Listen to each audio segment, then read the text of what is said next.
good morning mga lalabs. Palengke tayo. Dito ako sa palengke na malapit lang sa ano.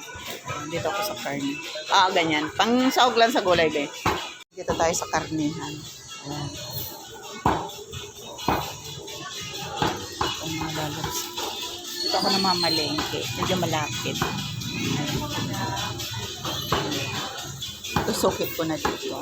Magkano sa atay? 20 kilo, no? Nandito tayo sa gulayan.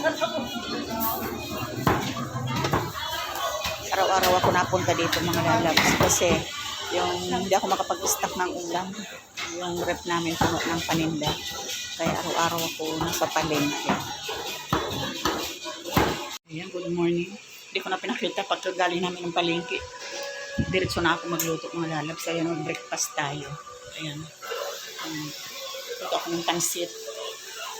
Ito kasi paborito ni Seth, kalderetang chicken. Ayan. Yan ang ating kain. Kain tayo.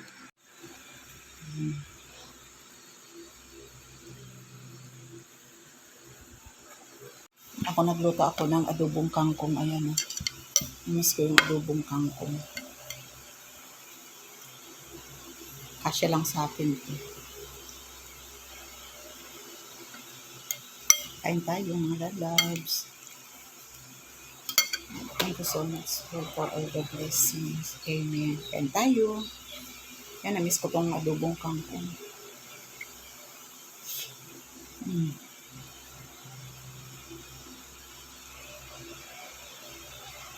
Nag-prepare ako na babaon ko sa store kasi araw-araw nag-duty ako sa store. Store nung pamangkin ko. Ando nakatambay yung aking mga paninda.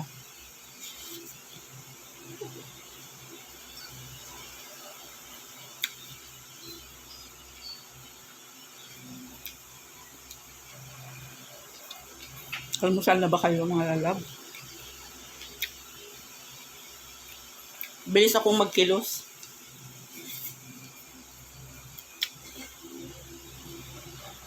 Pagsasabay-sabay ko ang pagluluto.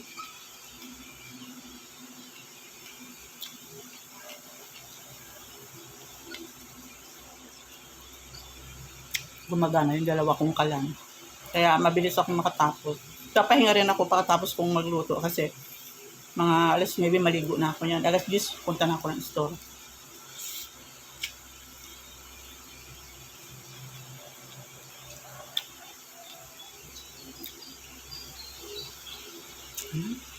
Ang tanong mga lalab.